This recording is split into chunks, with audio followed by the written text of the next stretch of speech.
ये सदियों से पूरे भारत में शानदार स्तंभ और चट्टानें खड़ी थीं और उन पर कुछ लिखा था, एक ऐसी लिपि में जिससे कोई भी पढ़ ही नहीं सकता था। एक भूली हुई भाषा। हाँ, एक भूली हुई भाषा जो एक गुमनाम इतिहास को छिपाए हुए थी। ये सिर्फ पत्थर नहीं थे, ये एक तरह के टाइम कैप्सूल थे जिनका पासवर्ड खो चुका था। और ये कोई छोटा मोटा रहस्य नहीं था। सोचिए 14वीं सदी में फिरोज शाह तुगलक इतने जुनूनी थे कि वो मेरठ से एक स्तंभ को दिल्ली ले आए। अच्छा। हाँ, कहते हैं कि उन्होंने 42 पहियों वाली एक विशाल गाड़ी बनवाई थी। हजारों लोगों को उसे रेशम की रस्सियों से खींचने में लगाया था। अरे वाह। और दिल्ली लाकर देश के सबसे बड़े विद्वानों को बुलाया, लेकिन कोई एक अक्षर भी नहीं पढ़ सका, कोई भी नहीं।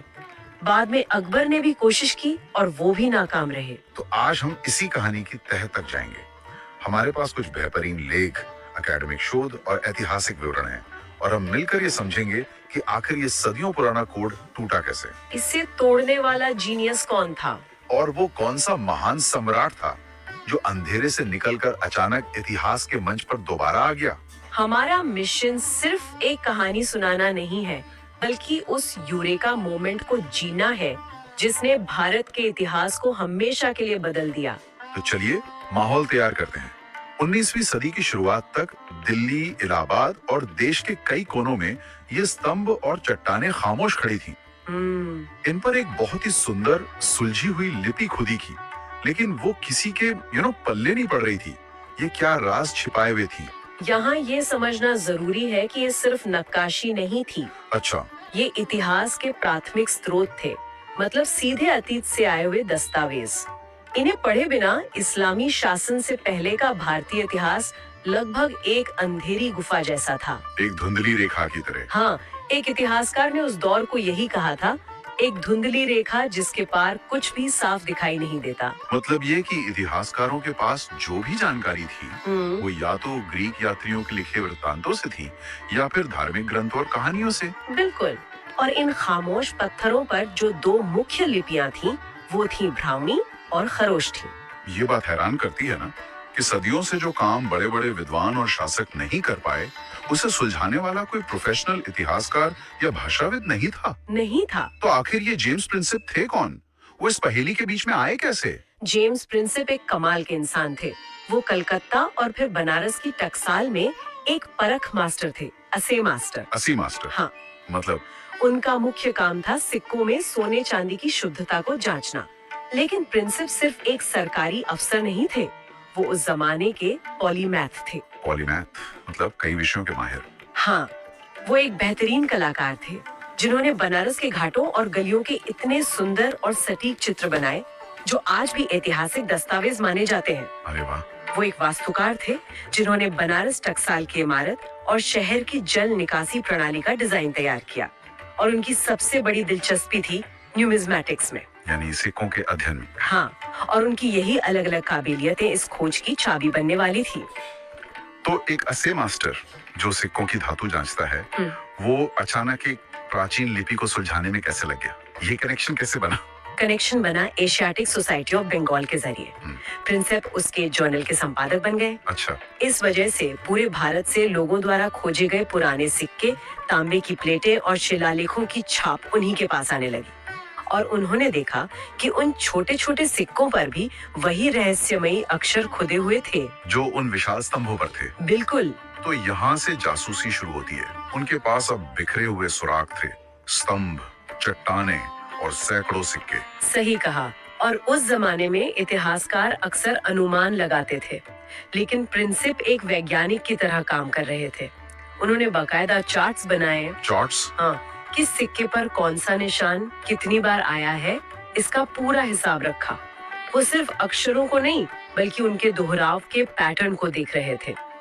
ये एक तरह से 19वीं सदी का क्रिप्टोग्राफी यानी कोड ब्रेकिंग का काम था। तो उन्होंने इन सिक्कों को सिर्फ जमा नहीं किया, बल्कि उनसे डेटा निकालना शुरू कर दिया। बिल्कुल। तो एक जासूस की तरह उन्होंने पहला कौन सा धागा पकड़ा? शुरुआत कहाँ से हुई? दिलचस्प बात यह है कि बड़ी सफलता यानी ब्रह्मी को तोड़ने से पहले उन्हें एक छोटी लेकिन महत्वपूर्ण कामयाबी मिली खरोष्टी लिपि को सुलझाने में। खरोष्टी जो उत्तर पश्चिम भारत में इस्तेमाल होती थी। हाँ, और दाईं से बाईं ओर लिखी जाती थी। और इसे सुलझाने की चाबी कहाँ मिली? सिक्कों में। ये सिक्के कमाल के थे। इन पर एक तरफ ग्रीक भाषा में राजा का नाम लिखा होता था और दूसरी तरफ वही नाम खरोष्टी में। एकदम सही। और क्योंकि प्रिंसिप और यूरोप के विद्वान ग्रीक भाषा पढ़ सकते थे, ये एक रोजेटा स्टोन मोमेंट जैसा था। अच्छा, मतलब अगर सिक्के पे ग्रीक में मिनेंडर लिखा है तो दूसरी तरफ खरोष्ठी में लिखे अक्षरों से उसकी ध्वनि का मिलान कर सकते थे। माँ, नाना, दर। बिल्कुल। उन्होंने ग्रीक नामों जैसे अपोलोडोटस और मिनेंडर की ध्वनियों का खरोष्ठी प्रतीकों से मिलान किया। एक एक करके अक्षर मिलते गए। ये एक बड़ी सफलता थी। हाँ, इसने साबित कर दिया कि इन लिपियों को तोड़ा जा सकता है। लेकिन भारत की मुख्य और सबसे पुरानी लिपि ब्राह्मी की पहेली अभी भी अनसुलझी थी। तो अब आते हैं मुख्य पहेली पर, यानी ब्राह्मी पर। प्रिंसिप ने इसका कौन सा सिरा पकड़ा? इसका पहला बड़ा सुराग दिल्ली, इलाहाबाद और बिहार के बेतिया में मौजूद स्तंभों से मिला। अच्छा, प्रिंसिप ने इन तीनों जगहों के शिलालेखों के चित्र मंगवाए और उनका बहुत ध्यान से मिलान किया।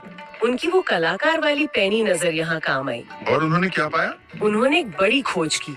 ये तीनों शिलालेख जो सैकड़ों किलोमीटर दूर थे, शब्दशः एक जैसे थे। अरे वाह, इसका मतलब ये कोई स्थानीय संदेश नहीं था। सही पकड़े, ये एक शाही फरमान था जो एक ही राजा ने अपने पूरे साम्राज्य में जारी किया था। इसी अध्ययन के दौरान उन्होंने एक वाक्यांश की पहचान की जो हर जगह बार बार आ रहा था। देवानम पिय पियदसी लजाहिवम आहा। हालांकि उन्हें इसका मतलब नहीं पता था। नहीं, मतलब नहीं पता था, पर ये एक महत्वपूर्ण पैटर्न था। एक ऐसी चाबी जो मिल तो गई थी पर अभी तक ताले में फिट नहीं हुई थी। और ब्राह्मी के लिए असली सफलता, वो यूरेका मूवमेंट, एक बहुत ही अनपेक्षित जगह से आया, है ना? किसी बड़े स्तंभ से नहीं। बिल्कुल, वो सफलता मिली मध्य प्रदेश के सांची स्तूप की रेलिंग पर खुदे छोटे छोटे मामूली दिखने वाले शिलालेखों से। सांची की रेलिंग से? हाँ, ये बस कुछ शब्दों के लेख थे। प्रिंसिप के कहने पर एक आर्मी कैप्टन ने इनके चित्र बनाकर उन्हें भेजे थे। प्रिंसिप ने देखा कि ये सैकड़ों छोटे छोटे लेख एक ही जैसे दो अक्षरों के साथ समाप्त हो रहे थे। एक पैटर्न फिर से उभर कर आया। एक मिनट, ये तो कमाल है। मतलब सांची की रेलिंग पर लिखे एक छोटे से दान के रिकॉर्ड से पूरी वर्णमाला का ताला खुल गया। हाँ, ये सालों की मेहनत का नतीजा था जो एक पल में साकार हो गया। और यहीं पर प्रिंसिप की प्रतिभा सामने आती है। बिल्कुल, उन्होंने तर्क लगाया, सांची एक बड़ा बौद्ध तीर्थ स्थल है, तो ये छोटे शिलालेख जरूर यहाँ आने वाले भक्तों के दान के रिकॉर्ड होंगे। मतलब फलाने व्यक्ति का दिया हुआ दान। हाँ, उन्हें सौराष्ट्र से मिले सिक्कों से पहले ही ये पता था कि एक खास अक्षर जो स जैसा दिखता था, संबंध कारक यानी का चिन्ह है। तो सूत्र बना, किसी का स दानम, यानी of so and so the gift. एकदम सही।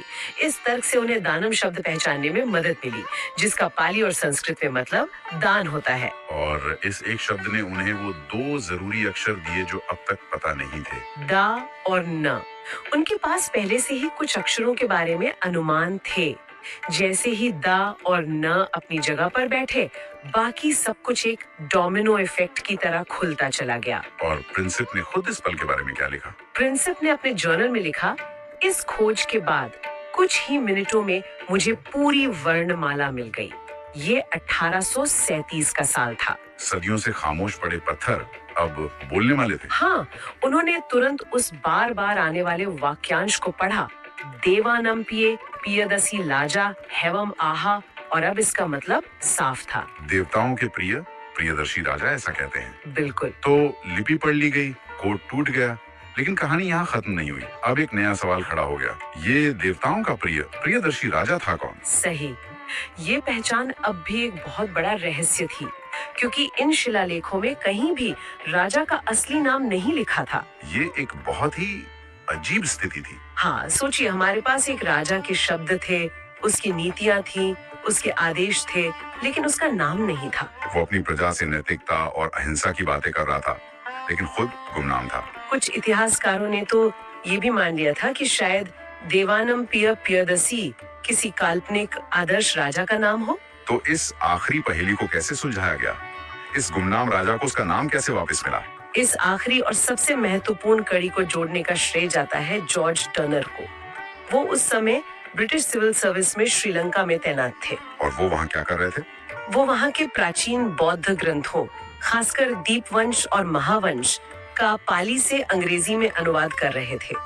उन्होंने प्रिंसेप के लेख पढ़े और उन्हें एक चिट्ठी लिखी। और उस चिट्ठी में क्या था? टर्नर ने बताया कि श्रीलंकाई बौद्ध ग्रंथों में बार बार जिक्र आता है कि पियदसी की उपाधि महान मौर्य सम्राट अशोक के लिए इस्तेमाल की गई है। अशोक के लिए? पास के पन्नों से खोया हुआ अशोक फिर से खोजा गया। ये किंवदंतियों वाला अशोक नहीं, बल्कि असली ऐतिहासिक अशोक था। बिल्कुल, जो पत्थरों के जरिए खुद अपनी कहानी सुना रहा था। और ये खोज इसलिए भी बहुत बड़ी थी क्योंकि शिलालेखों ने अशोक का एक बिल्कुल नया पहलू दुनिया के सामने रखा, है ना? हाँ, ये बहुत महत्वपूर्ण बात है। पारंपरिक बौद्ध ग्रंथ अशोक की प्रशंसा तो करते हैं, लेकिन मुख्य रूप से इसलिए कि उन्होंने बौद्ध संघ को बहुत दान दिया और मठ बनवाए। हाँ। लेकिन कलिंग युद्ध की भयावहता के बाद उनके हृदय परिवर्तन, युद्ध को हमेशा के लिए त्याग देने और अपनी पूरी प्रजा के लिए धम्म का कानून लागू करने का जिक्र वो उन ग्रंथों में उतना विस्तार से नहीं मिलता जितना इन शिलालेखों में मिलता है। तो शिलालेखों ने हमें एक योद्धा राजा के दार्शनिक राजा बनने की कहानी सुनाई। बिल्कुल, शिलालेखों ने हमें उस अशोक से मिलाया जिसने युद्ध की क्रूरता देखकर अहिंसा का मार्ग अपनाया। हालांकि इस संबंध का जो अकाट्य सबूत था वो मिलने में कई और दशक लग गए। हाँ, जिसे कहते हैं स्मोकिंग गन सबूत। वो तो 20वीं सदी में मिला। सही कहा, वो मिला 1915 में, जब कर्नाटक के मस्की गांव में एक चट्टान पर एक नया शिलालेख खोजा गया। और वो क्यों खास था? ये पहला ऐसा शिलालेख था जिसमें देवानम प्रिय उपाधि के साथ साथ साफ तौर पर अशोक नाम का भी इस्तेमाल किया गया था। तो इसने प्रिंसेप और टर्नर के अनुमान पर हमेशा के लिए मोहर लगा दी। हाँ, रहस्य पूरी तरह से सुलझ चुका था। तो इसका मतलब ये हुआ कि प्रिंसेप ने सिर्फ अशोक के खंबे नहीं पढ़े, बल्कि उन्होंने एक तरह से पूरे प्राचीन भारत के इतिहास की चाबी खोज निकाली। बिल्कुल, ये सिर्फ एक ताला खोलने जैसा नहीं था, ये एक मास्टर की मिलने जैसा था। अच्छा। अचानक देश के कोने कोने में हजारों पत्थर, जो सदियों से सिर्फ पत्थर थे, बोलने लगे। ब्राह्मी लिपि लगभग सभी आधुनिक भारतीय लिपियों की जननी है। देवनागरी, बंगला, तमिल, कन्नड़ और यहाँ तक कि थाई और तिब्बती जैसी कई दक्षिण पूर्व एशियाई लिपियों की भी। तो इस एक खोज ने कई और दरवाजे खोल दिए। अनगिनत दरवाजे। गुप्त राजवंश, जिसके बारे में प्रिंसेप को इलाहाबाद स्तंभ पर ही पता चला था, का अब ठीक से अध्ययन किया जा सका। सातवाहन, कुषाण, हर राजवंश की अपनी कहानी साफ होने लगी। भारत के इतिहास को अपनी आवाज मिल गई। सही कहा, और ये खोज आज भी नए शोध को प्रेरित कर रही है। जैसे कि मस्की में चल रहा प्रोजेक्ट। हाँ, उदाहरण के लिए मस्की आर्कियोलॉजिकल रिसर्च प्रोजेक्ट जैसी पहले अब रिमोट सेंसिंग, ड्रोन सर्वे और डिजिटल मैपिंग जैसी आधुनिक तकनीकों का उपयोग कर रही है। अच्छा। वे न केवल अशोक के समय को समझ रहे हैं, बल्कि मस्की में उस पूरी बस्ती के हजारों साल पुराने इतिहास को परत दर परत खोल रहे हैं। मतलब एक खोज आज भी नई खोजों को जन्म दे रही है। बिल्कुल। जब हम इस पूरी कहानी को देखते हैं तो ये कितना गजब है। एक आदमी जो कलकत्ता की टकसाल में सिक्कों की शुद्धता जांचता था, उसने अपनी लगन से इतिहास का एक पूरा खोया हुआ अध्याय वापस ला दिया। जेम्स प्रिंसेप की कहानी सिर्फ एक खोज नहीं, बल्कि इस बात का सबूत है कि जिज्ञासा कितनी बड़ी ताकत हो सकती है।